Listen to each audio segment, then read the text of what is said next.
Reinhard Koselleck, Futuro Passado, Contribuição à Semântica dos Tempos Históricos.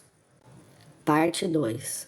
Sobre a teoria e o método da determinação do tempo histórico. Capítulo 9. Ponto de vista, perspectiva e temporalidade. Contribuição à apreensão historiográfica da história. É antiga a certeza do historiador quanto ao fato de que sua tarefa consiste primordialmente em buscar a verdade e transmiti-la. Essa certeza, válida até hoje, em geral tem aprovação unânime. Já a afirmação de que só se pode encontrar a verdade quando se adota um ponto de vista fixo, ou mesmo quando se toma um partido, essa nasce nos tempos modernos. Ninguém poderia contradizer, nos dias de hoje, a ideia de que toda afirmação histórica está associada a um determinado ponto de vista.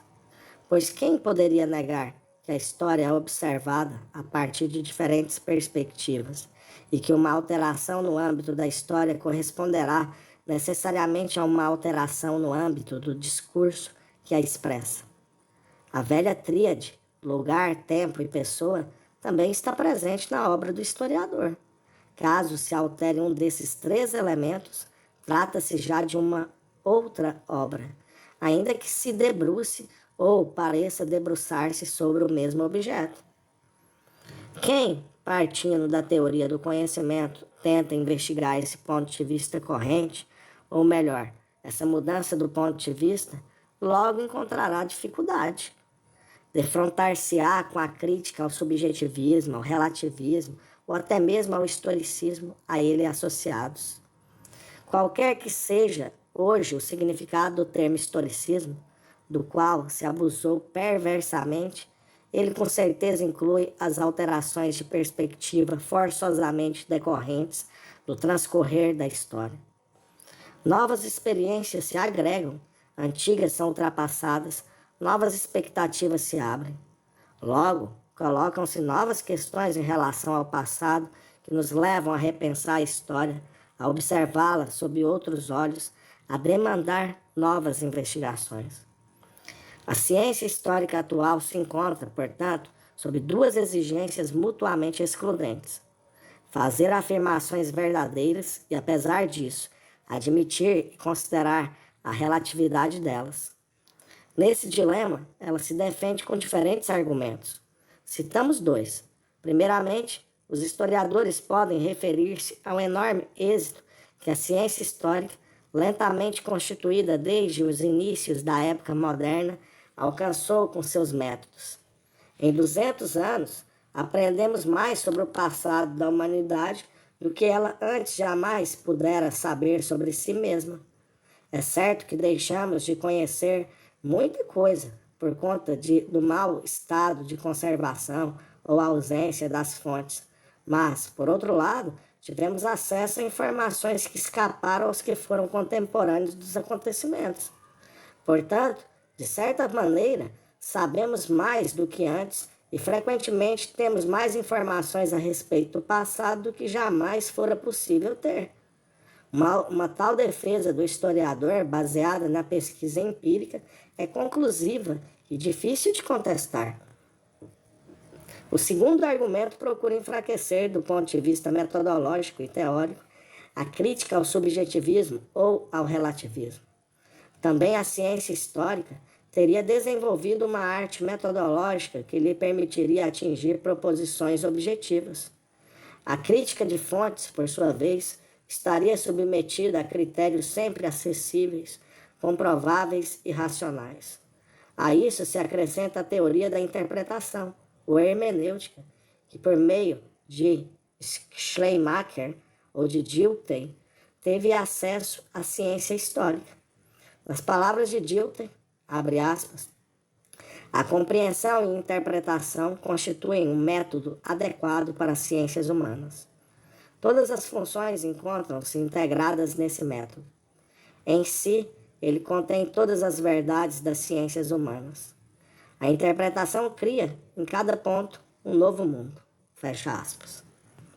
Embora a essência do mundo histórico sejam as transformações, por meio da interpretação é possível apreender completamente cada situação singular. Também o passado longínquo, estranho e dessemelhante se torna apreensível, traduzível e reconhecível pela integração e empatia entre os intelectos. Tal teoria das ciências humanas fundamenta-se em uma natureza humana que permanece sempre a mesma, a qual nada do que é humano é estranho. Graças ao processo de interpretação e compreensão, é possível chegar aos significados dos textos, os quais são fundamentalmente passíveis de tradução. Graças ao processo de interpretação e compreensão, logramos analisar ações, planos, sucessos e fracassos do passado. Graças à compreensão e interpretação, as paixões do passado podem ser recuperadas e apreendidas. Admite-se que, como parte da humanidade, também o historiador tenha um ponto de vista condicionado pelas circunstâncias. Fundamentalmente, por meio da crítica de fontes e da interpretação, a totalidade do mundo histórico se abre a ela. Dessa forma, o indivíduo histórico contemporâneo, ao participar da objetivação histórica do passado ou do futuro, torna-se capaz de objetivar ele mesmo a história. Temos, até aqui, um critério empírico e um teórico, com o fim de atenuar a crítica ao historicismo, sempre em processo de autocrítica e de autossuperação. Segundo o ponto de vista da pesquisa e da interpretação hermenêutica, a história fica como que suspensa, congelada, ainda que o historiador se saiba e se experimente como parte mutável e mutante dessa história. Encontramos-nos, portanto, diante de um impasse. Todo conhecimento histórico é condicionado pelo ponto de vista e, por isso, relativo. Mas a partir dessa constatação, a história se deixa apropriar de maneira crítica por meio de um ato de compreensão, o que conduz à formulação de declarações verdadeiras sobre ela. Formulando de modo mais agudo, parcialidade e objetividade excluem-se mutuamente, mas remetem uma à outra ao longo do desenvolvimento da tarefa histórica. Quero trazer à baila, mais uma vez, esse dilema epistemológico. Tentarei demonstrar, por meio de uma passagem histórica, que o nascimento do relativismo histórico coincide perfeitamente com a descoberta do mundo histórico. Buscarei, assim, extrair uma consequência teórica que talvez seja adequada, se não para solucionar o dilema, ao menos para torná-lo mais palatável. 1. A propósito das metáforas pré-modernas da imparcialidade. Já há muito que a arte e a ciência históricas adotaram o princípio segundo o qual os relatos sobre o fazer e o sofrer humanos devem ser compostos de modo fiel à verdade. A certeza de estar procedendo dessa maneira aflora frequentemente nas obras de historiografia. Desde Luciano ou Cícero, as normas que obrigam a dizer sempre a verdade em toda sua extensão pertencem à profissão de fé do historiador, de modo a resguardá-lo de adentrar no reino dos fabulistas. O que chama a atenção nessa posição não é, certamente, o apelo à verdade em si, mas sim a exigência que o acompanha, ou seja, de permitir que a verdade irrompa pura e imediatamente. Somente sob a abstração da própria pessoa, sem paixão e vaidade, sine ira et studio, portanto, imparcial e objetivamente, é que a verdade poderia falar por si mesma. Por trás dessas opiniões polêmicas, que poderiam conter observações contra adversários ou colegas de ofício, esconde-se uma forma de realismo ingênuo, expressão adequada para designar contemporaneamente, do ponto de vista da teoria do conhecimento, as épocas que desconheciam esse tipo de formulação. Um indício inequívoco desse realismo ingênuo, que acredita poder fazer com que a verdade das histórias se manifeste intacta, é a metáfora do espelho. A imagem que o historiador, semelhante ao espelho, deve refletir não deve ser deturpada, empalidecida ou deformada. Esta metáfora manifesta-se desde Luciano até pelo menos o século XVIII, seja por meio de Voss, que define ainda a história Historie em 1623, ainda como Speculum Vitae Humana, seja por meio da ênfase dada pelos iluministas ao proveito moral, exigindo por isso que a representação histórica ofereça ao homem, abre aspas, um espelho imparcial de suas obrigações e relações, fecha aspas. Uma variante igualmente comum da despreocupação com o ponto de vista epistemológico está na alegoria da verdade nua e crua. Neste ponto, não se deve subestimar o impulso de caráter duradouro que se expressa a partir dessa metáfora, ou seja, o de permitir que a verdade de uma história fale por si mesma, se quisermos que essa verdade seja de fato conhecida e surta seus devidos efeitos.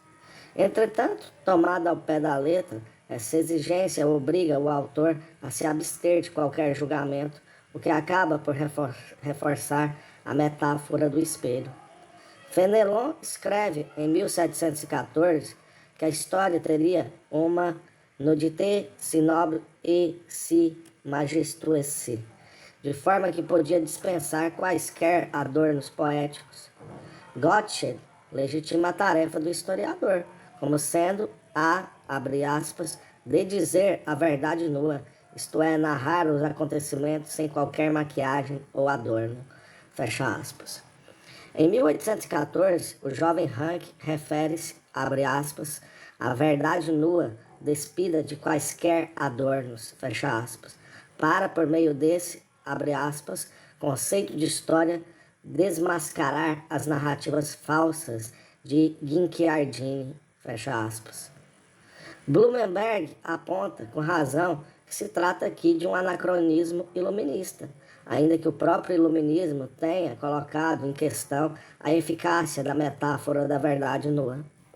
Mais tarde, o velho Rank, em 1860, mantém-se ainda que, com reservas, fiel ao velho preceito, quando formula a confissão, ainda hoje tão citada, abre aspas, eu gostaria de poder apagar meu próprio eu, dando voz apenas às coisas que se manifestam por meio de forças poderosas, fecha aspas. Uma terceira figura de linguagem, herdada, como as outras, da antiguidade, leva ao centro de nossa questão. A expressão apolis também foi introduzida por Luciano. Um historiador deveria ser, abre aspas, em sua tarefa, um estrangeiro, sem pátria, autônomo, não submetido a qualquer senhor, fecha aspas. Somente em um espaço livre de dominação seria possível manter-se fiel à verdade e, abre aspas, relatar sem reservas os acontecimentos que ocorreram, fecha aspas. Não parece ter sido muito maior o passo que o separa de Rank, quando este definiu seu princípio histórico. Sua intenção não era instruir ou doutrinar, abre aspas, queria apenas mostrar como as coisas efetivamente aconteceram, fecha aspas. O postulado científico da imparcialidade no sentido do apartidarismo, da neutralidade ou da abstenção, mantém-se intacto até o século XVIII. Bale, Gottfried Arnold, Voltaire e William Land mantiveram-se tributários dele, assim como Niebuhr, o qual, abre aspas, buscava a verdade sem partido nem polêmica, fecha aspas. Mesmo um historiador politicamente engajado como Gervinus partia do princípio de que crença, hierarquia ou pátria não devem confundir os sentidos, de modo que se possa escrever, abre aspas, sem observar limites ou partidos, fecha aspas. Escrevia Rank, seu distante adversário, abre aspas, tudo se interpenetra, estudo crítico das fontes autênticas, interpretação apartidária, representação objetiva. A meta é a presentificação da verdade completa, fecha aspas, ainda que ela não esteja totalmente a nosso alcance. Mas logo Rank acrescentava, abre aspas, pois a verdade só pode ser uma, fecha aspas. Tratamos até aqui da descrição do terreno, da topografia, que inclui ainda um sem número de eventos. sem prejuízo de que os contextos se diferenciam.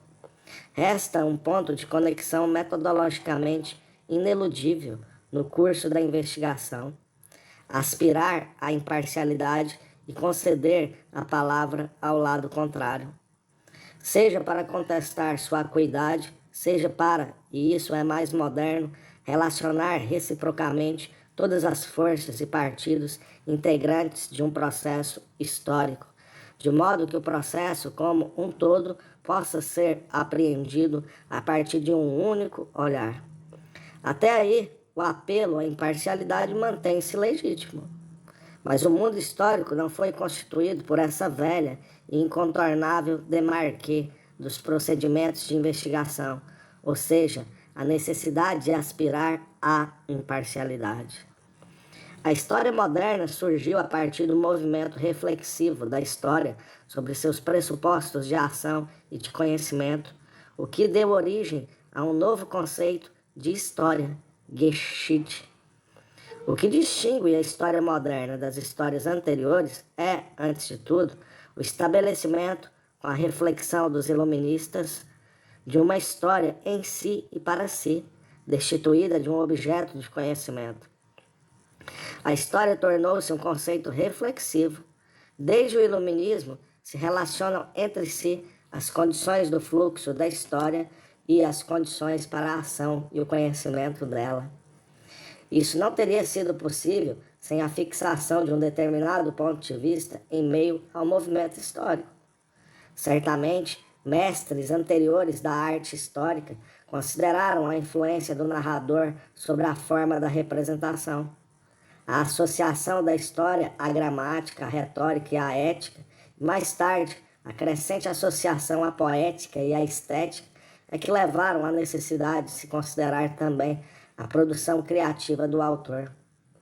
O historiador sempre teve um papel produtivo como artista ou como juiz moral, ainda que frequentemente confrontado com a função de mero receptor.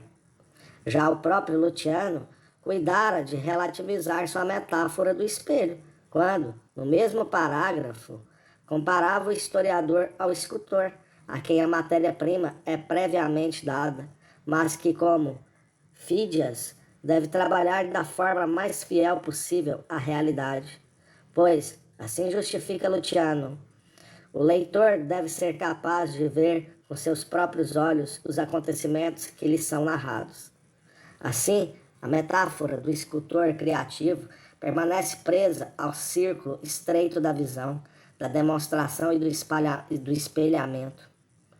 Todas as metáforas acima citadas, que, em última instância, remetem a uma verdade nua e sem adornos, a ser reproduzida de forma precisa e objetiva, estão associadas à forma de percepção da realidade que constitui, até o século XVIII, a representação histórica.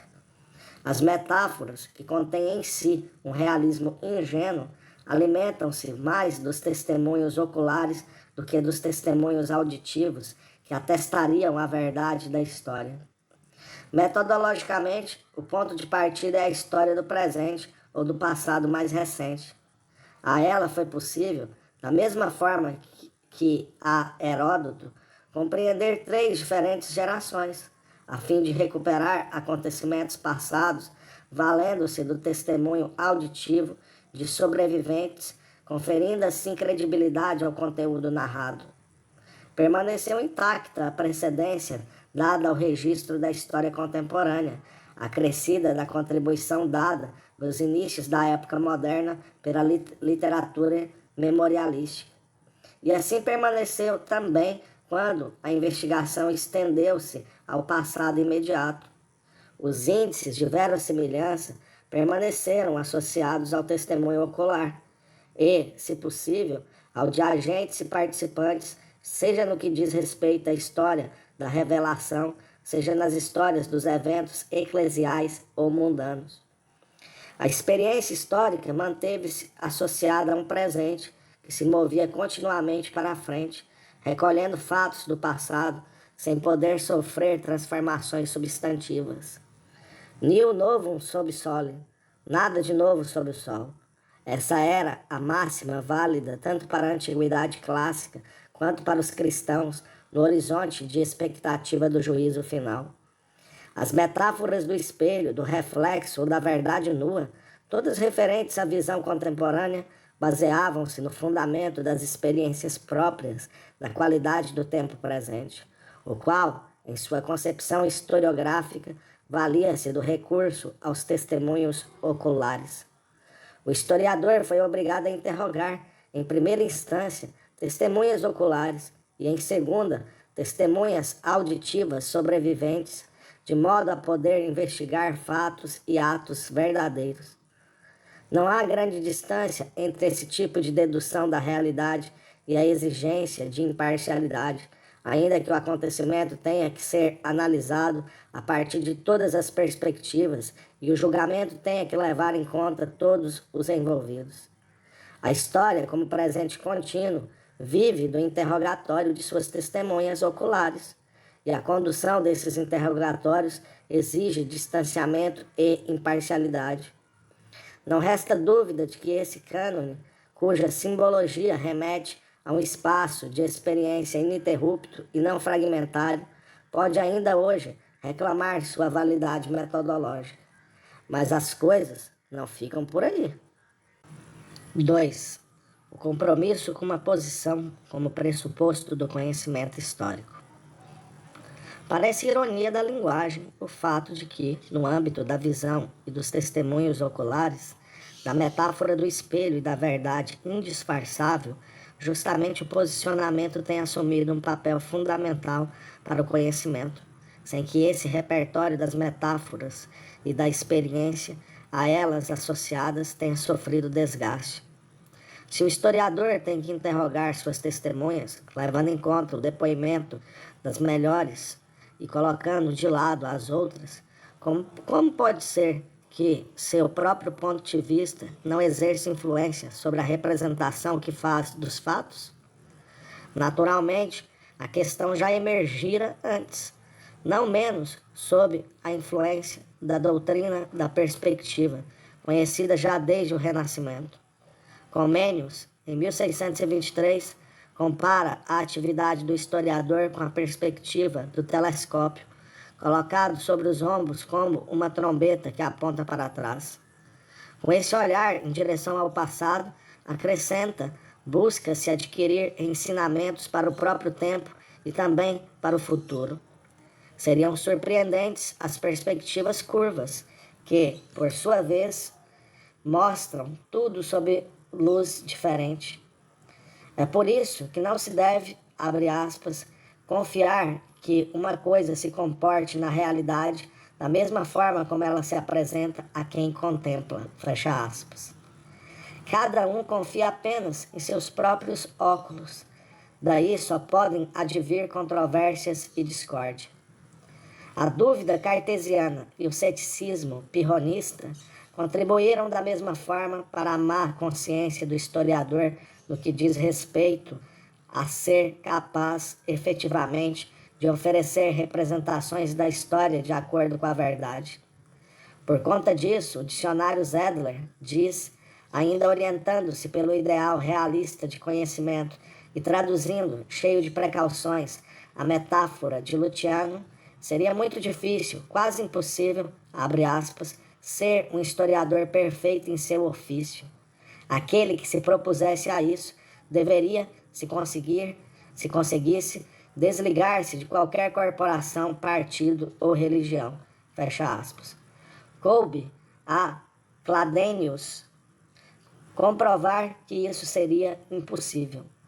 Cladenius, que nasceu em 1710 e morreu em 1759, ainda estava submetido ao círculo vicioso testemunho ocular autenticidade, quando desenvolveu a noção do objeto da história a partir das histórias simultâneas das diferentes gerações coexistentes, delineando, a partir daí, a noção de histórias futuras e de velhas histórias.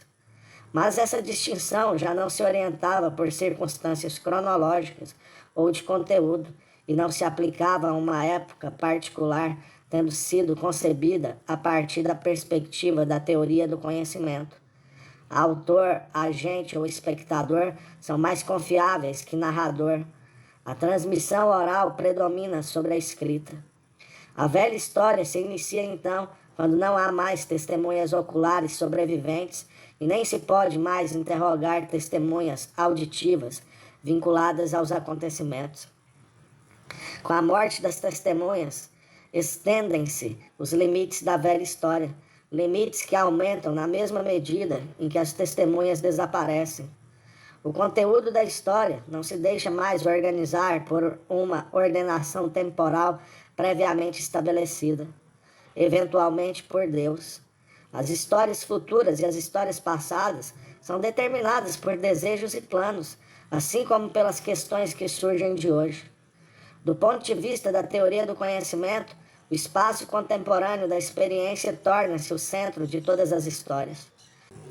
Assim, Claudênios finaliza a epistemologia das histórias pré-modernas, formalizando-a em um conceito válido até hoje. Assim, Claudênios torna-se um fundador da modernidade, pois a articulação temporal da história passa a depender do ponto de vista ao qual for relacionada. Claudênios partiu do princípio de que a história e sua representação seriam coincidentes, mas uma separação metodológica se faria necessária para que se pudesse interpretá-la e julgá-la. Abre aspas, uma história constitui uma unidade em si mesma. Sua representação, entretanto, é distinta e diversificada. Fecha aspas. Uma história como tal, em sua singularidade, só pode ser pensada a partir de uma perspectiva isenta de contradições. Mas todo relato que se faz dela é fragmentado, fraturado pela visão perspectivista. É decisivo o fato de essa história ser avaliada por meio da perspectiva de, abre aspas, um envolvido nos acontecimentos, fecha aspas, ou de um forasteiro, de um amigo ou inimigo, de um homem cultivado ou não cultivado, de um homem da corte, de um burguês ou de um camponês, de um agitador ou de um súdito fiel. A partir desse fundamento, Claudênios extrai duas conclusões. Em primeiro lugar, a relatividade de toda perspectiva de julgamento, de toda experiência, pois pode haver dois relatos contraditórios entre si que pleiteiem, cada um deles, a verdade. Abre aspas. Há uma razão pela qual conhecemos algo dessa maneira e não de outra. Trata-se do ponto de vista a partir do qual se contempla a mesma coisa. Desse conceito decorre que aqueles que contemplam algo a partir de diferentes pontos de vista devam necessariamente construir representações diferentes desse objeto. Quod capta, tot sensus, fecha aspas. Em segundo lugar, Claudênios extrai de sua análise do testemunho ocular e das tendências de comportamento social e político a perspectiva da investigação e da representação histórica posteriores. Certamente deve-se buscar conhecer a história passada pela adequada inquirição de testemunhas e da correta interpretação dos indícios. Até aqui, Claudênios suporta um ideal de conhecimento moderadamente realista. Mas as circunstâncias nas quais se deram os acontecimentos não podem mais ser recuperadas em sua totalidade por qualquer forma de representação. A imagem original da história transforma-se em narrativa durante o próprio depoimento. A determinação pelo ponto de vista limita não apenas as testemunhas, atinge também o historiador. Uma história já ocorrida permanece irrevogavelmente igual a si mesma, mas as perspectivas do historiador fragmentam-se como um caleidoscópio, conforme seu ponto de partida. O bom historiador que deseja relatar uma história que faça sentido só pode reproduzir essa imagem original por meio de imagens mais novas. Ele precisa escolher e abreviar, faz uso de metáforas e certamente precisará lançar de conceitos universais. Com isso, o historiador cria novas ambiguidades incontornáveis, que por sua vez fazem supor a necessidade de interpretação. pois o historiador, quando emprega, abre aspas, imagens mais novas, tem em vista algo, fecha aspas, que também o leitor terá de vislumbrar se quiser fazer um julgamento sobre a história da qual se trata. Tanto a história vivida quanto aquela cientificamente elaborada são constituídas por perspectivas portadoras e formadoras de sentido, social e pessoalmente condicionadas. Abre aspas, estão muito equivocados aqueles que exigem que o historiador se comporte como um homem sem religião, sem pátria e sem família, pois exigem algo impossível, fecha aspas. A partir de Cladênios, os historiadores passaram a ter mais certeza sobre o fato de que podem vislumbrar na verossimilhança uma forma particular, mas ainda assim histórica, da verdade. Desde então, a posição do historiador deixa de ser um argumento contra o conhecimento histórico, passando a constituir um pressuposto desse conhecimento. Cladênios não esqueceu de traçar um limite preciso para excluir falsários ou criadores de fatos que não se baseiam no cânone racionalmente controlável da inquirição de testemunhas ou do estudo de fontes. O inevitável perspectivismo não conduz a uma, abre aspas, narração de caráter parcial que, contra a ciência e a consciência, obscurece e inverte os fatos. Uma narração imparcial não pode significar o mesmo que narrar algo sem ter um ponto de vista, pois isso é impossível. Por sua vez, narrar algo de forma parcial não pode significar o mesmo que narrar segundo seu próprio, do narrador, ponto de vista, pois nesse caso, todas as narrativas seriam igualmente parciais. Fecha aspas. Com essa constatação, com a qual fica claro que a formação de um juízo sobre algo a partir de uma perspectiva própria não é idêntica à parcialidade. Cladênios logrou formar um arcabouço teórico que ainda hoje não foi ultrapassado, pois o estudo de fontes possui uma resistência intrínseca e um peso próprio que não podem simplesmente ser deslocados depois ao bel prazer por partidarismos a favor ou contra. No entanto, é certo que as fontes podem informar resultados diferentes a partir de abordagens diferentes. Voltaremos a isso na conclusão. A teoria do conhecimento de Cladênios significou um ato de libertação, com alargamento da perspectiva testemunhal, até então objeto da inquirição histórica, em direção à própria perspectiva do historiador. Esta última ganhou um espaço antes impensável.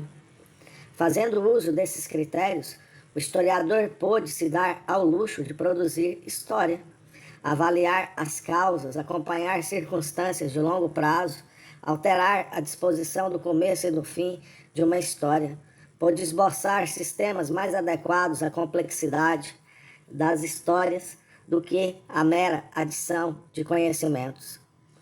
Da polihistória, polihistorei, fez-se politeorei, nas palavras de Klopstock. Por fim, considerando o controle das fontes, o historiador pôde criar histórias hipotéticas que conduziam o olhar mais para os pressupostos de todas as histórias do que em direção às histórias em si.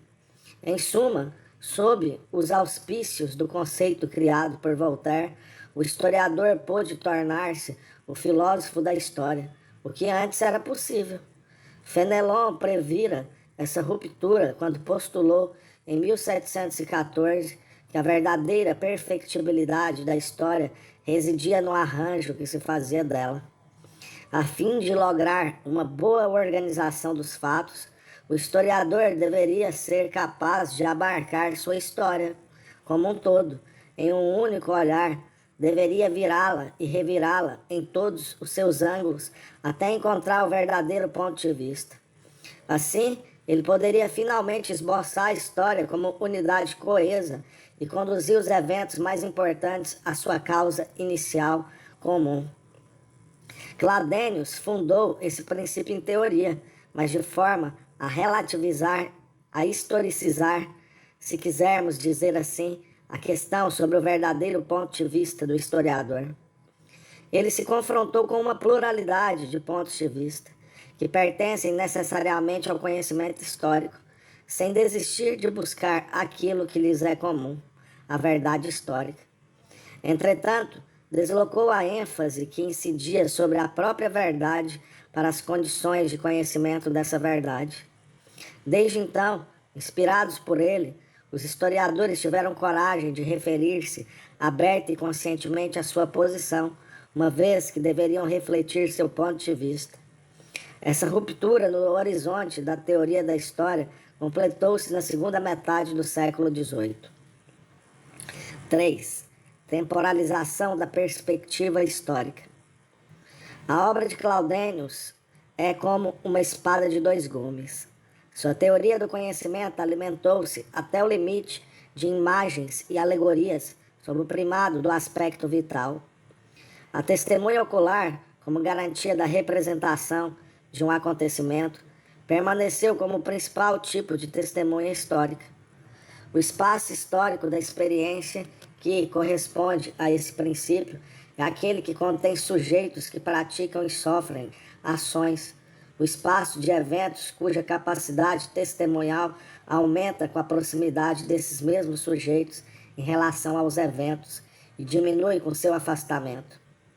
Coerentemente, a ciência histórica universal de Claudênius trata predominantemente das condições que determinam o conhecimento histórico do presente, para depois, com base nisso, ocupar-se das fontes e de sua interpretação. As histórias do passado, situadas fora da lembrança coletiva, constituíam um mero complemento da experiência histórica do presente. Mas também as histórias futuras pertenciam ao organon da interpretação histórica, uma vez que planos, expectativas e desejos faziam parte tanto da história futura quanto da contemporânea, assim como daquela do passado recente. As três dimensões do tempo fundiram-se sob uma perspectiva antropológica, ao mesmo tempo em que passaram a remeter umas às outras, mantendo sua localização determinada. Esse quadro alterou-se rapidamente desde então. A segunda parte da teoria de Claudênius, com sua moderna doutrina da história perspectivista, teve não pouca responsabilidade nessa alteração. A partir de um uso predominantemente metafórico em direção ao espaço de um presente contemporâneo, a visão perspectivista adentra mais e mais as profundezas temporais. Ao mesmo tempo, adquire um significado temporal capaz de articular uma crescente distinção entre as histórias do passado, do presente e do futuro. As diferentes maneiras de ver adquiriram uma capacidade temporal de alteração, que correspondia então a uma crescente capacidade de aceleração da história. Façamos um breve esboço desse processo na historiografia. O uso dos termos ponto de vista, posição ou ponto de observação tornou-se cada vez mais frequente.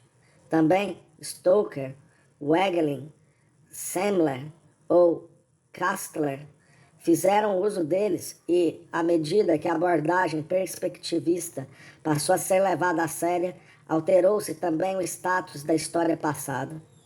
Ela perdeu a característica que a obrigava a ser sempre igual a si mesma.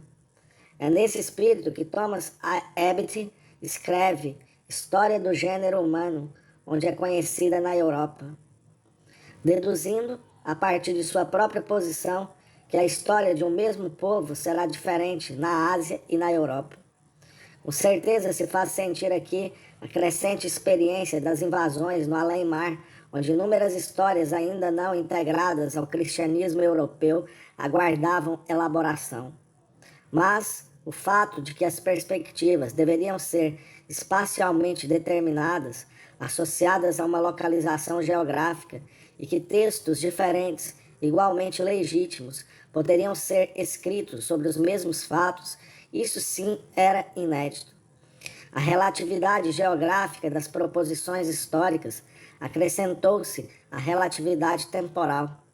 Cladênios ainda não tinha pensado na possibilidade de que o passar do tempo fosse capaz de alterar posteriormente a qualidade da história, pois ele distinguia rigorosamente entre um passado já transcorrido e consistente consigo mesmo e os diferentes relatos que o tinham por objeto. Gatterer, por sua vez, não tinha tanta certeza dessa distinção. Abre aspas. A verdade da história permanece, em essência, a mesma. Ao menos, é possível pressupô-lo, ainda que seja essa uma pressuposição que não se possa fazer sempre. Fecha aspas. Gatterer procurou demonstrar em seu ensaio sobre a localização geográfica e o ponto de vista do historiador que, em última instância, a história é constituída pelo procedimento de seleção. Essa seleção, entretanto, não depende apenas de circunstâncias sociais ou políticas ou dos destinatários virtuais, mas também da distância temporal. Em vista disso, Gatterer desenvolveu os critérios que hoje seriam necessários a uma espécie de Tito Livio alemão. Talvez um professor universitário protestante que vivesse sob um regime constitucional de caráter misto, critérios que esse hipotético Lívio teria de usar para reescrever e reorganizar a história romana do autêntico Lívio, assim como para corrigi-la a partir de novos pontos de vista, possíveis apenas nos dias de hoje. Pouco a pouco, o tempo histórico foi adquirindo uma qualidade capaz de consolidar a experiência, por meio da qual se aprendeu a ver o passado de maneira nova, por obra de um efeito retroativo. Bush declara em 1775, abre aspas, neste momento, acontecimentos que só agora se tornaram perceptíveis conferem importância a uma história que antes teria nos interessado muito pouco, ou que absolutamente não nos teria interessado. Fecha aspas. Bush refere-se à história do Hindustão, que só 20 anos antes fora integrada pelos ingleses ao quadro de circunstâncias atuantes sobre a história universal. A par disso, a história dos efeitos e a reflexão sobre ela foram se constituindo de maneira recíproca. 9 anos depois, Chaucer se expressa da seguinte maneira, abre aspas, um determinado fato pode parecer, neste momento, completamente irrelevante, e cedo ou tarde tornar-se decisivo para a própria história ou mesmo para a crítica. Fecha aspas.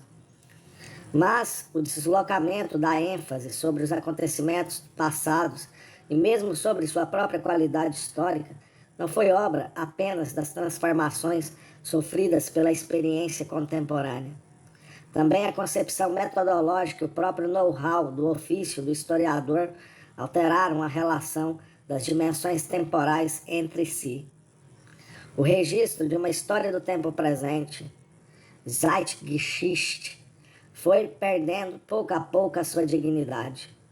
Planck foi um dos primeiros a observar que as chances de se atingir o conhecimento da história não diminuíam, ao contrário, aumentavam à medida que aumentava também a distância temporal. Com isso, a testemunha ocular foi derrubada de sua posição privilegiada, já relativizada por Cladênios.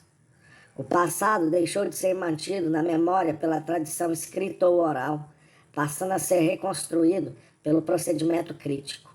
Abre aspas, os grandes acontecimentos oferecem-se à visão dos contemporâneos, sobre os quais exercem efeito imediato, recobertos em névoa, a qual vai se dissipando muito lentamente depois de algumas gerações. Fecha aspas. Uma vez decorrido o tempo suficiente, o passado se manifesta, abre aspas, sobre uma configuração completamente diferente, fecha aspas, por meio da crítica histórica, capaz de levar em conta a estreiteza da visão dos contemporâneos de então. Dessa forma, o velho espaço da experiência, que compreende a cada vez 3 gerações, torna-se metodologicamente acessível. O presente do passado não é mais um tema da história, historier, que perpetua e transmite as histórias.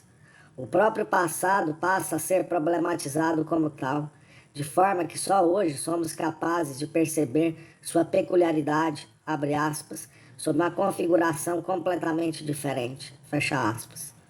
A mera narração de um presente do passado torna-se uma presentificação refletida do passado.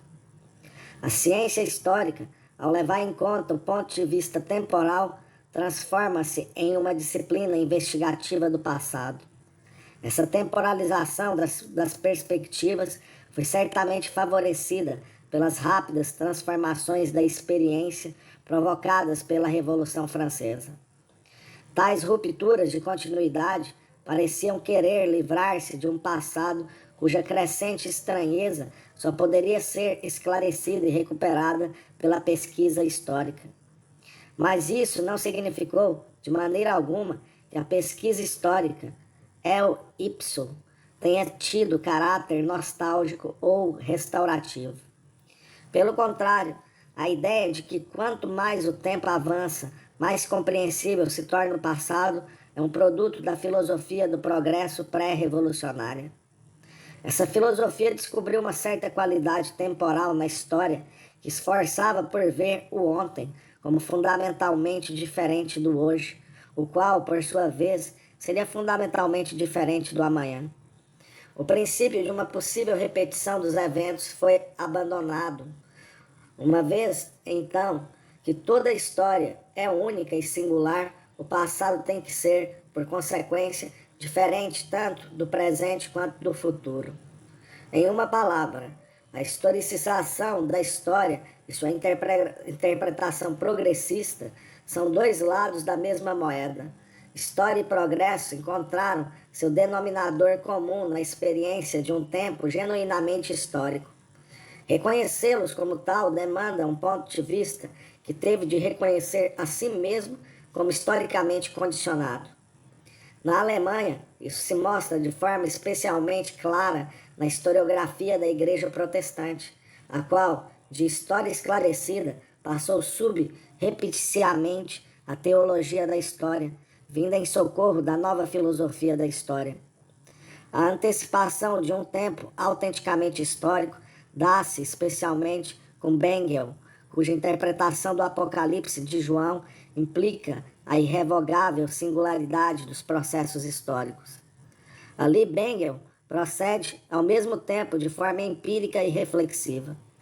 Ele considerou as diferentes interpretações do Apocalipse, até então existentes, não como um amontoado de equívocos, mas sim como uma história de descobertas progressivas. Cada interpretação anterior foi compreendida como um ponto obscuro advindo da vontade de Deus que caberia ao próximo intérprete desvendar. A partir da sucessão de interpretações falhas e de sua transmissão, resultava a última e por fim verdadeira compreensão. Estabelece-se assim a maneira reflexiva de interpretação, fundada na crença. Mas Bengel admitiu também os eventos profetizados na Bíblia, à medida que a interpretação desses eventos se confirmava. Ao mesmo tempo, a exclusão dos antigos equívocos tornou-se possível com o transcorrer da história. Com isso, delimitou-se a estrutura de uma fenomenologia do espírito. A interpretação da experiência tornou-se um momento integrante de uma história que conduziria ao conhecimento verdadeiro. Como se pôde demonstrar depois, Bengel estabeleceu um modelo progressista da história. A revelação deveria ser buscada no avanço da história, melhor dizendo, na progressiva coincidência dos acontecimentos empíricos e de sua interpretação histórica de significado teológico. Acontecimento e interpretação convergiam progressivamente, isto é, através de um médium constituído pelo tempo genuinamente histórico. O modo de interpretação da história permaneceu o mesmo, mudara o seu conteúdo. Em Semler, essa proposição se amplia no contexto de uma historiografia racional. A ênfase se desloca de uma economia teológica da salvação para uma economia histórica do tempo, que não apenas permitia a interpretação de caráter progressivo dos eventos pronunciados na Bíblia, como também de todos os acontecimentos históricos. Do ponto de vista epistemológico, Semler fincou raízes no mesmo terreno da doutrina da ciência de Clabrainius, com a diferença de que, no seu caso, a perspectiva histórica foi temporalizada de maneira consequente. É certo que Semler distinguia entre a história real e sua reprodução narrativa, mas para ele, a história dessa reprodução tornou-se um momento intrínseco da própria história real. O ofício do historiador deixou de ser apenas o de relatar histórias, ele passou a criá-las. Abre aspas. A influência da vontade, da intenção, dos objetivos finais, ainda que não tenha estado presente como tal na época, sendo reconhecida apenas neste momento, confere à narrativa um direcionamento efetivo antes ausentes das próprias circunstâncias analisadas. Fecha aspas. Essa estruturação reflexiva do passado não levou a intenções perversas ou parciais, como ocorre com frequência. Constitui, ao contrário, uma distinção reconhecidamente inevitável. Com o passar do tempo, alteram-se continuamente as condições e circunstâncias de elaboração da história. Abre aspas. É exatamente essa diferença dos tempos sucessivos que permite e obriga a existência de sempre novos e distintos historiadores. Fecha aspas. A partir dessa perspectiva temporalizada, Semler conclui que o exercício da historiografia só é possível por meio da elaboração crítica da historiografia anterior. Dito de maneira generalizante, o conhecimento histórico é também, ao mesmo tempo, a história da própria história como disciplina.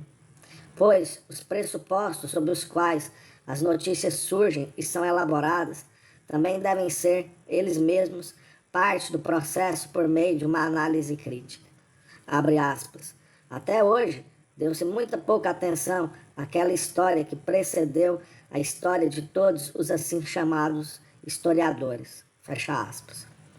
Com essa observação, Semler elabora um princípio metodológico que não se pôde mais deixar de considerar desde então. A teoria da mudança de perspectiva temporal foi assim diluída em uma teologia progressiva que atribui sentido à mudança. Deus a teria planejado de modo a favorecer, abre aspas, a sempre cambiante educação moral do homem, fecha aspas. Por conta de seu princípio temporal, Semler foi forçosamente conduzido à posição de relativista histórico, para quem todas as histórias, em menor ou maior medida, são parciais.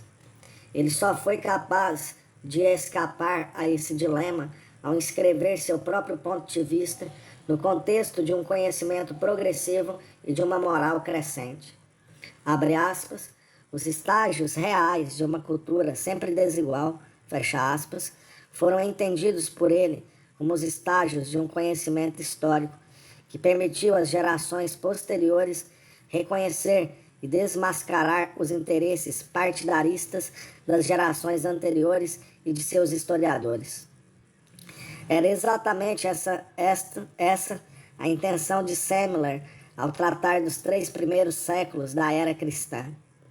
Teria sido uma dádiva da providência, abre aspas, situar nossa vida e nossa época tão distante desses primeiros séculos cristãos, fecha aspas, pois só agora fora possível proceder a uma livre revisão que torna acessíveis, abre aspas, a nós, considerando nossa perspectiva, a verdadeira história, fecha aspas, da Igreja Antiga.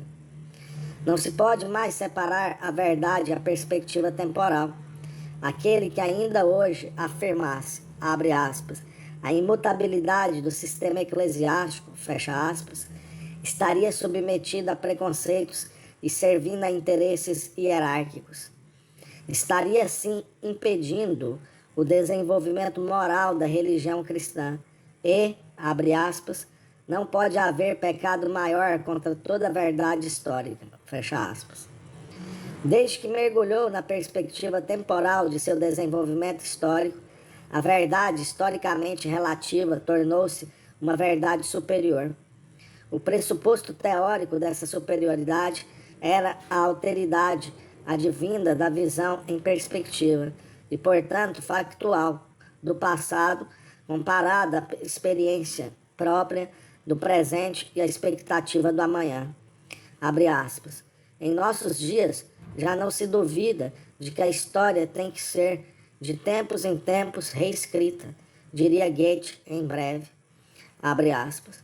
Uma tal necessidade não se impõe, porque muita coisa nova tenha sido descoberta, mas sim porque novas perspectivas se oferecem, porque os contemporâneos de um tempo que progride são conduzidos a pontos de vista a partir dos quais o passado se deixa a contemplar e julgar de maneira nova. Fecha aspas. Goethe evoca aqui uma experiência histórica que crescia lentamente, cuja elaboração teórica na Alemanha vinha se dando desde Cladenius. A noção de que a referência a um posicionamento é constitutiva do conhecimento histórico. A ela correspondia uma forma de apreensão do real capaz de, com o auxílio do tempo progressivo, favorecer a fissura entre as dimensões de passado, presente e futuro. Com a temporalização dessa história fraturada pela perspectiva, passou a ser necessário refletir sobre o próprio ponto de observação, uma vez que este se alterava em meio ao e por causa do movimento histórico. Essa experiência moderna, até então deduzida apenas na teoria, foi concretizada a partir dos acontecimentos vertiginosos da Revolução Francesa. Desde então, passou a ser obrigatório tomar partido. 4. A obrigação de tomar partido e sua elaboração historiográfica. No âmbito da historiografia alemã, o conceito de partido, até o século XVIII, encontrava-se associado a divisões de cunho confessional e às respectivas frentes de luta. A partir de então, o conceito adquire novo vigor com os conflitos de caráter social, originados da ruptura do sistema de estamentos na França, que em breve se alastraria por toda a Europa. Desde então, como observou Gentz em 1793, abre aspas, na Alemanha, como em toda parte, cada partido, fosse ele democrático ou antidemocrático, dividiu-se em um sem número de subpartidos. Nos dias de hoje, podem-se encontrar democratas até o 5 de outubro de 1789, democratas até o surgimento da nova legislatura, democratas até o 10 de agosto de 1792, democratas até o assassinato de Luís XVI, democratas até a expulsão da facção Brissot em junho desse ano. Fecha aspas. Nessa perspectiva temporal, Gentz descreveu de forma concisa e articulada, ainda antes da queda de Robespierre, o processo de radicalização que a Revolução percorrera até ali, criando cada vez mais núcleos partidários. A constituição de partidos políticos, sem deixar de ser elemento integrante da estrutura de qualquer história, passou, desde então, a pertencer à experiência cotidiana da modernidade europeia. É traço característico dessa modernidade o fato de que os partidos não se distinguiam uns dos outros apenas pelo conteúdo político e social de seus programas, mas também pela distinção temporal advinda dessas delimitações. Essas distinções podem ser graduadas ao longo do processo de desenvolvimento de uma história em contínua alteração.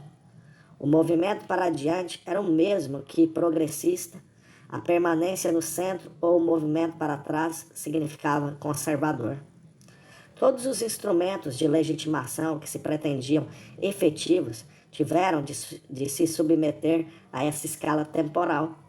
Rivarol, fazendo uso metafórico da disposição das cadeiras no parlamento, escreveu, abre aspas, a revolução é manca.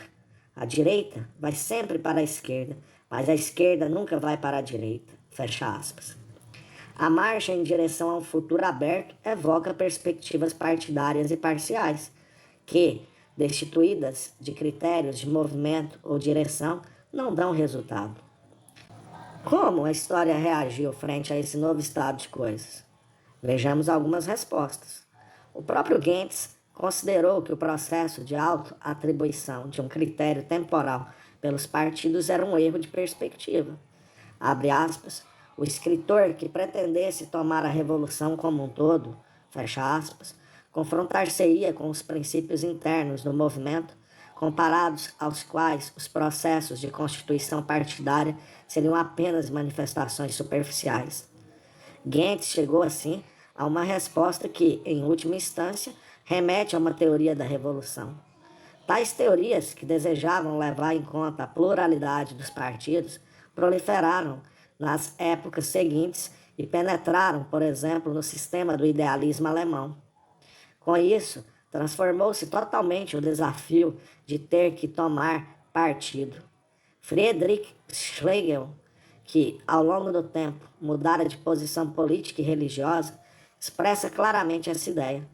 Seria uma ilusão acreditar na possibilidade de encontrar, abre aspas, a verdade história, em estado puro, apenas nos assim chamados autores apartidários ou neutros, fecha aspas. O partidarismo seria um fator próprio à história. Se os partidos, como é o caso na Inglaterra, sobreviveram até hoje, não se poderia escapar à necessidade de tomar posição.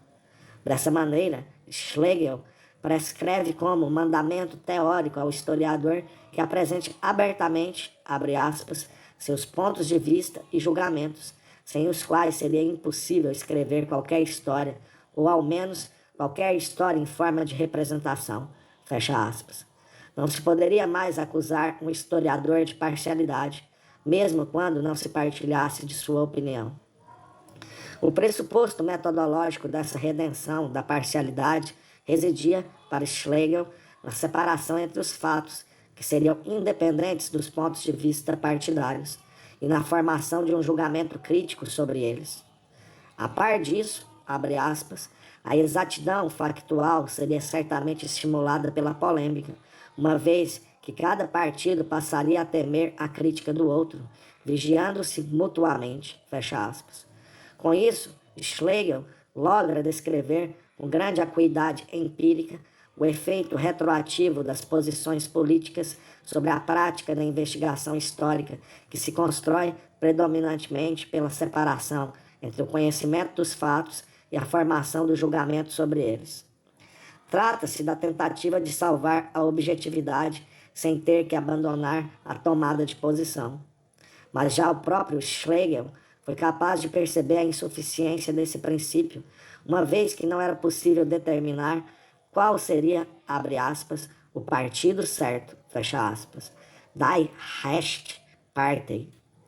Assim como o pesquisador empírico da história, ele se encontra novamente remetido a uma teoria da história, ao tentar, segundo suas palavras, alçar-se, abre aspas, ao grande ponto de vista da história, fecha aspas, sem ter em mira, abre aspas, o desenvolvimento geral dos destinos humanos e da essência do homem, fecha aspas. O historiador se enreda em mera escrevinhação. Ou então, como ele dirá à tarde, de forma menos incisiva, em Sinal dos Tempos, Signature de Zeitalster, não se deve, abre aspas, meramente considerar o partido como partido em si. É certo que devemos tomar partido daquilo que é bom e do que é divino, sem, no entanto, adotar um partido ou fazer parte dele, fecha aspas. Para além de sua posição religiosa, que Schlegel pretendeu conciliar com o movimento histórico e por trás de suas considerações ambíguas, oculta-se uma exigência de cunho teórico. A história não se esgota no processo de partidarização, pois, manifestamente, há processos de longa duração que são impulsionados pela luta partidária, mas ultrapassam seu campo de atuação. Tais tendências, ideias ou forças de longo prazo, como se dizia então, tornaram-se interpretações fundamentais para que a escola histórica pudesse articular em épocas o decurso integral da história. Certamente não há como avaliar a acuidade ou a consistência de tais interpretações segundo uma perspectiva empírica, associada à crítica das fontes. O critério para essa avaliação é exclusivamente teórico. Isso faz com que a escola histórica permaneça, ora de forma consciente, ora inconsciente, no círculo das filosofias idealistas da história. Quando Hegel separou sua história universal filosófica e a subjetividade daquele indivíduo pedante que tudo sabe mais e melhor, definiu ao mesmo tempo, abre aspas, a totalidade dos pontos de vista como seu princípio intelectual, fecha aspas. Com isso, a exigência de imparcialidade pôde ser mantida. Só ela pode preservar incólume o conteúdo factual contra as visões unilaterais guiadas pelo interesse de poucos. Abre aspas, só ela pode fazer valer as circunstâncias que já encontravam ali antes, fecha aspas. Com isso, Hegel paga o tributo ao cânone da investigação histórica tradicional. No entanto, do ponto de vista teórico, ele estimula a partidarização. Estender a imparcialidade a tal ponto que o historiador seja empurrado para o papel de espectador que tudo narra, sem ter diante de si uma finalidade, seria o mesmo que tornar sem sentido a própria imparcialidade. Abre aspas. Sem julgamentos, a história perde interesse. Fecha aspas. Abre aspas. Uma historiografia adequada tem de saber distinguir o que é essencial. Ela toma partido do essencial e sustenta tudo que tem relação com ele. Fecha aspas. O próprio Hegel tinha claro o critério para definir esse essencial. Tratava-se da razão histórica, Vernunft der Geschichte.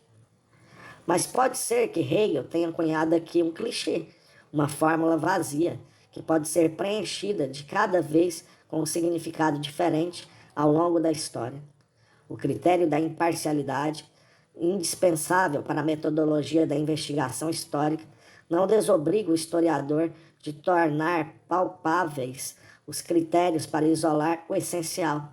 Entretanto, desde a Revolução Francesa, tal coisa passou a ser impossível sem uma teoria do tempo histórico, da qual o historiador faça uso consciente ou inconsciente.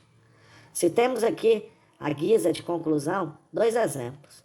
Por volta de 1800, era geral a consciência sobre o fato de se estar em um momento crítico do ponto de vista temporal. Abre aspas, qualquer comparação de nossa época com os momentos críticos na história dos povos e dos séculos é insuficiente, fecha aspas, escreve Perthes depois da queda de Napoleão. Abre aspas, só poderemos avaliar o incomensurável significado destes anos quando formos capazes de reconhecer que esta nossa parte do mundo se encontra em um tempo de transição, no qual se encontram em conflito os últimos e os próximos 500 anos. Fecha aspas. Perthes entendia que, antigamente, os eventos precisavam de muitos séculos para mudar de direção, ao passo que, em seu tempo, as relações entre novo e velho se modificavam com, abre aspas, inacreditável velocidade, fecha aspas. Em compensação, o interesse pela história crescia. Perthes buscava, assim, uma situação mercadológica, francamente favorável para lançar sua História dos Estados Europeus. Mas enfrentou dificuldades decorrentes justamente da nova experiência da aceleração histórica. Por causa dela, os historiadores profissionais hesitavam em escrever sobre a história moderna, especialmente aquela que deveria, como antes era comum, alcançar, abre aspas, a história da própria época, fecha aspas. As 3 dimensões temporais pareciam estar cindidas entre si. O presente era muito rápido e provisório. Abre aspas, falta-nos completamente um ponto de vista seguro, a partir do qual pudéssemos considerar, julgar e aproximar de nós os acontecimentos. Fecha aspas.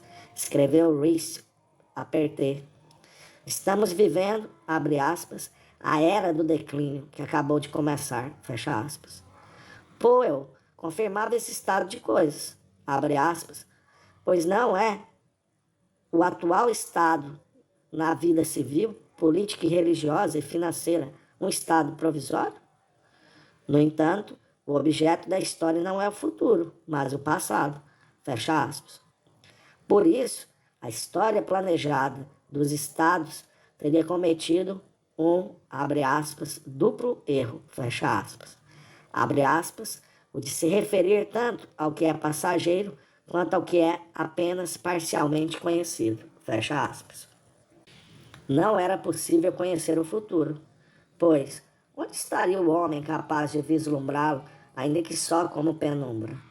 E aquele que almejasse escrever uma história, abre aspas, teria que antecipar com seus desejos e suposições os frutos do tempo em plena vigência. Sua história contribuiria então, assim como tudo mais que nasce de uma época agitada, para aumentar a efervescência dos espíritos, excitar as paixões e incitar a luta, sendo um eloquente monumento do presente, mas não uma história do passado. Essa história não deve ser escrita, e outra, diferente dela, não pode ser escrita, fecha aspas. Tampouco o passado deixava-se conhecer, abre aspas, pois a história anterior deve ser explicada em relação ao seu passado presente, fecha aspas, o que se teria tornado impossível no atual, abre aspas, processo de transformação, fecha aspas.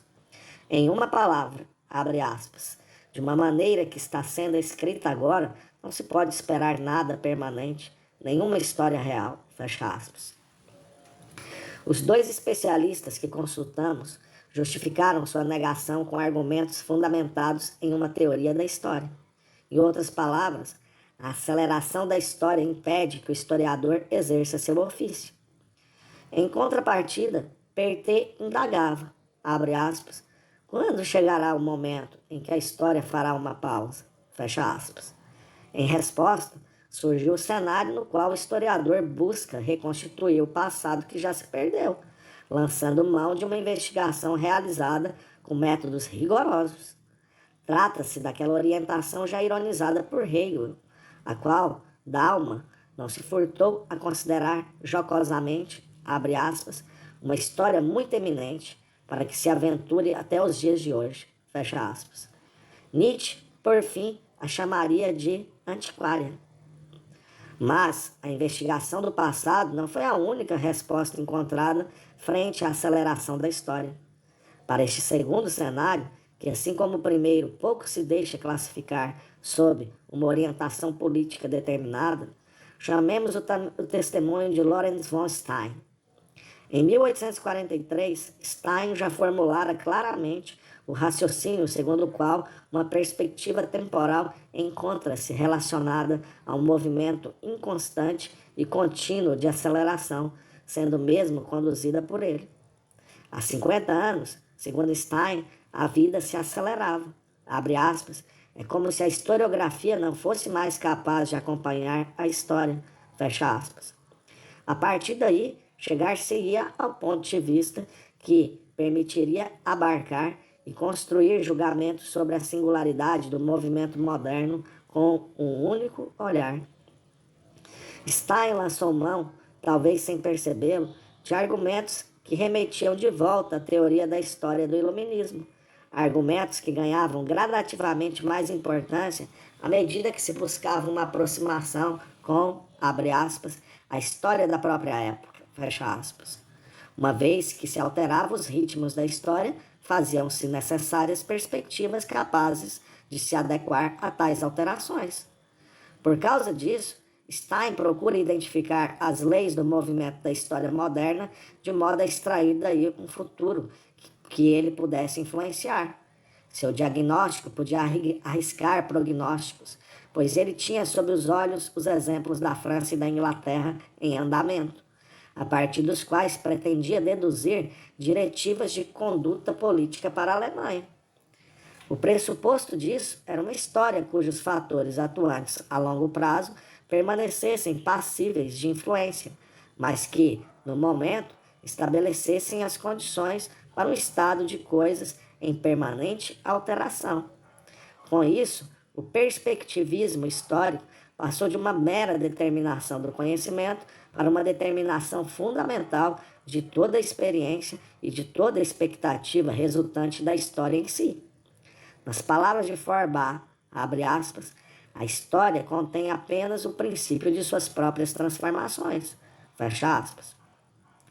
Ambas as respostas descritas podem ser reencontradas em formulações variadas. Todas elas reagem a uma história que exigiu, por seu contínuo processo de transformação, um realinhamento da relação entre passado e futuro. Ambas as posições não se deixam reduzir de maneira radical, seja a alternativa constituída pelo partidarismo, seja a alternativa da objetividade. A escala é sempre fluida, o que se pode perceber nas convergências e divergências de opinião entre Gervius e Ranke. Como defensor da política liberal, Gervinus apoiava também um apartidarismo metodicamente desejável, sendo que, abre aspas, a despeito disso, o historiador deve ser um homem do partido do destino, o defensor natural do progresso, fecha aspas, pois não se pode renunciar à defesa dos ideais da liberdade.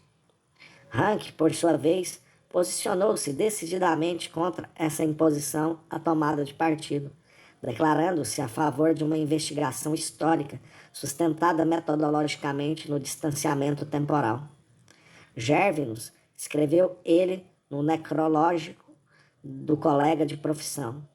Abre aspas, repetiu frequentemente sua opinião segundo a qual a ciência deve penetrar a vida. Muito justo, mas, para que possa surtir efeito, a ciência não pode, sobretudo, deixar de ser ciência. Não se pode transferir para a ciência o ponto de vista que se tem na vida, pois, desse modo, a vida estaria atuando sobre a ciência e não a ciência sobre a vida. Só poderemos enxergar o presente se formos capazes, antes de tudo, de abstraí-lo, elevando-nos, assim, ao nível da ciência livremente objetiva. Fecha aspas. Ranke nega veementemente a tese segundo a qual, abre aspas, tudo deve ser visto sob o ângulo do dia de hoje, sobretudo porque este não cessa de se modificar, fecha aspas. Em Ranke, os condicionamentos históricos acabam por constituir um empecilho para atingir o conhecimento histórico. Isso não quer dizer que Ranke tenha renunciado à eficácia, inclusive político-partidária, do conhecimento histórico. O que ele pretendeu foi simplesmente transmitir essa eficácia por meio de uma ciência distanciada do cotidiano, a fim de lograr conhecer, em primeiro lugar, a história do passado, pois Ranke intuíra o perigo existente por trás das questões guiadas pelo interesse imediato. Elas acabariam por impedir o conhecimento histórico ao qual todos desejavam dar acesso. Dessa forma, confrontamos-nos na metade do século XIX com o mesmo dilema que hoje domina nossas discussões.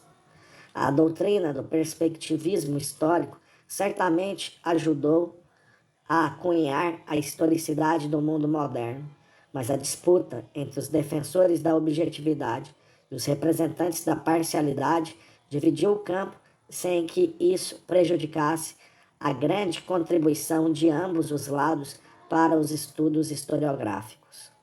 5. Prospectiva teórica. O esboço histórico aqui delineado não pretende ter apresentado os diferentes pontos de vista em ordem cronológica. Ele foi composto com uma intenção sistemática, que pode ser completada e diversificada por meio de provas originadas em outros países e em outros períodos. O problema da relatividade na história moderna e sua administração por meio de critérios científicos não sofrerá, com isso, alterações fundamentais.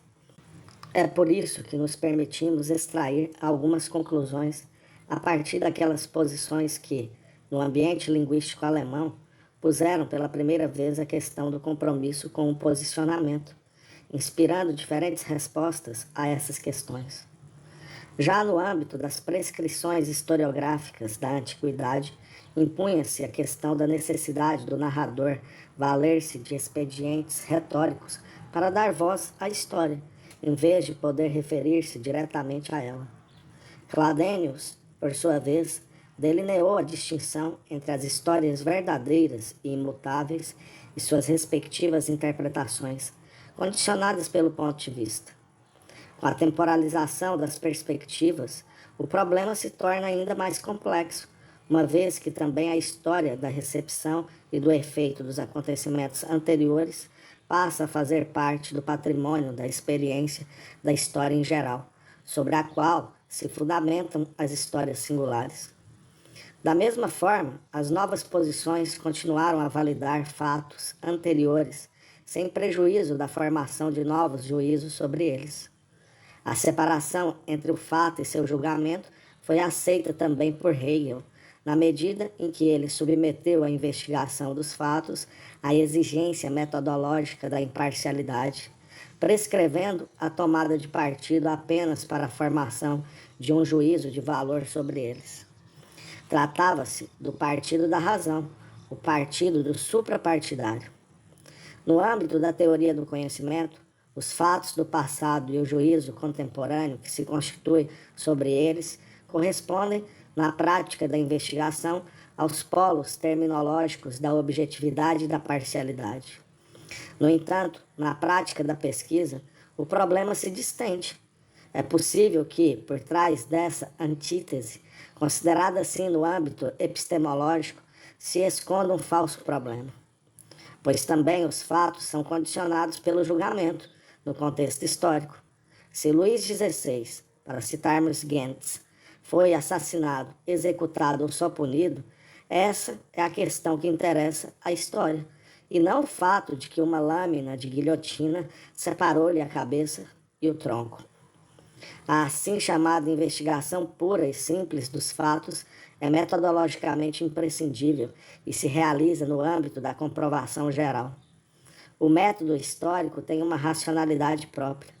A autenticidade de certidões, a datação dos documentos, números referentes a estatísticas, diferentes versões e variantes de um texto, sua origem ou proveniência. Tudo isso pode ser determinado com uma exatidão semelhante àquela das ciências naturais, de modo que os resultados sejam universalmente comunicáveis e controláveis, independentemente da localização e do ponto de vista do historiador. Esse cânone da exatidão metodológica, aperfeiçoado ao longo de séculos, garante um antídoto seguro contra afirmações aleatórias que alardeiam uma segurança que decorre apenas de uma certeza auto-infundida. Mas a verdadeira polêmica sobre a objetividade dos fatos remanescentes das ruínas do passado não se dá no campo da técnica do trabalho científico. Há diferentes graus de exatidão nas constatações históricas, sobre os quais se pode decidir com precisão. A polêmica da objetividade ganha força apenas ali onde o fato se aloja no contexto da formação do juízo histórico de valor. Minha sugestão, nesse caso, é deslocar a ênfase da investigação. A autêntica tensão a qual o historiador deve se submeter é aquela entre a teoria de uma história e a realidade das fontes.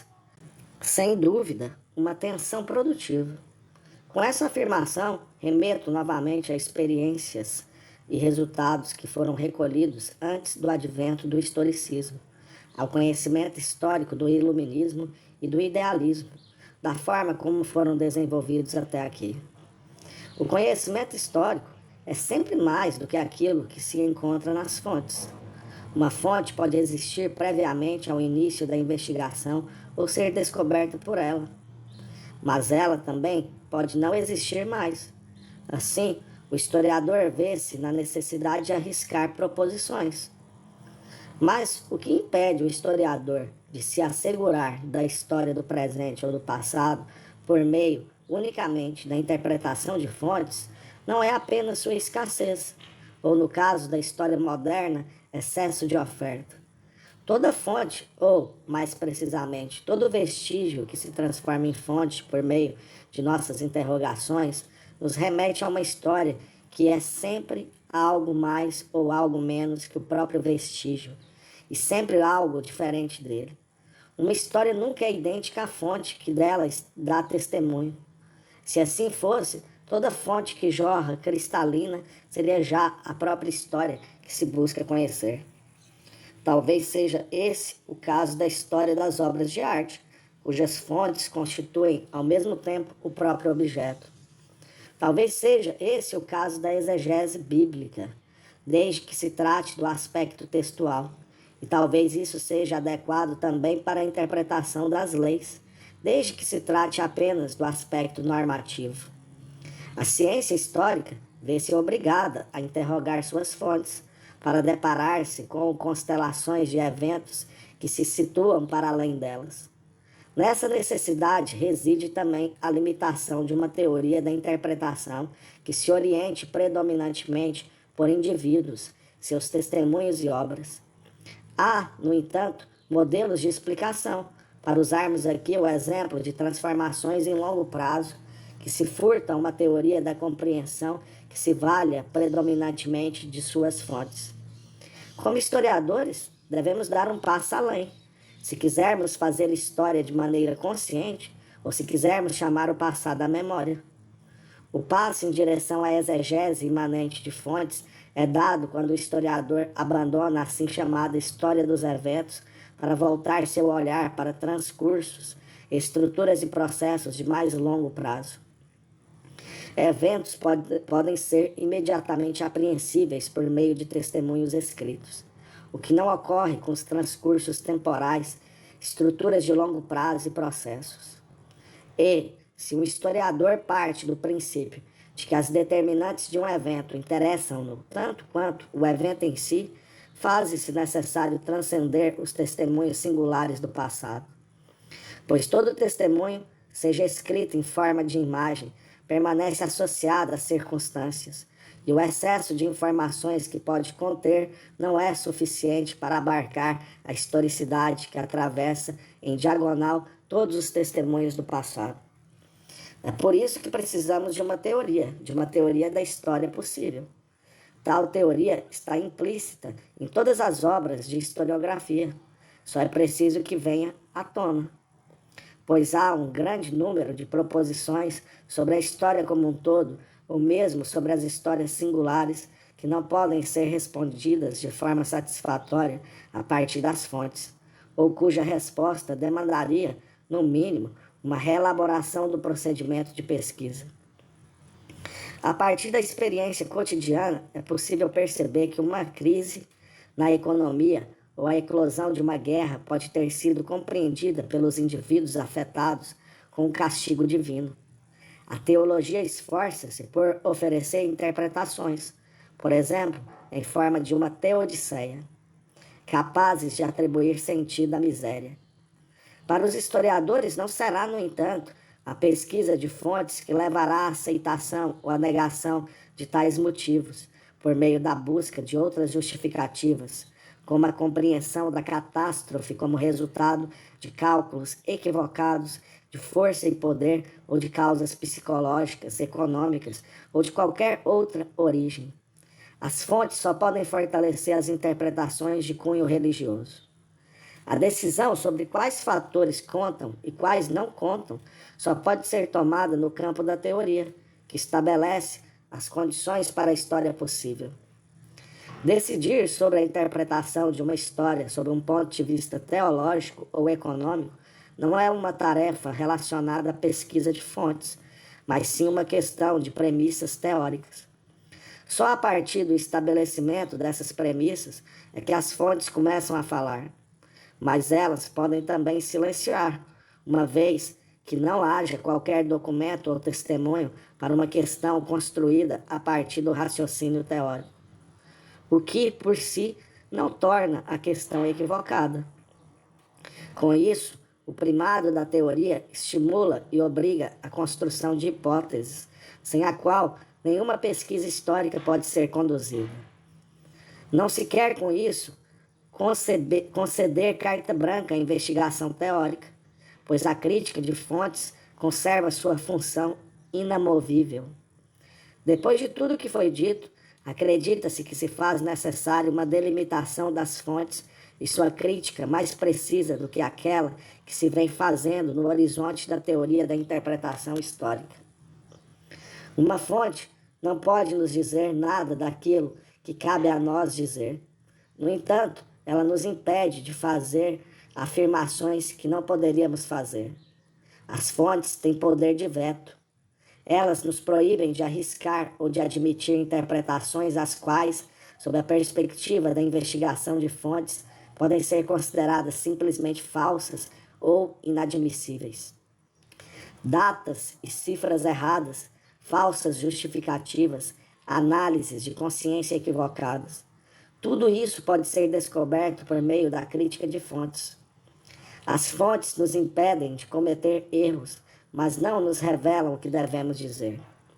Aquilo que faz da história, história não poderá jamais ser deduzido a partir das fontes. Para que estas finalmente falem, faz-se necessária uma teoria da história possível.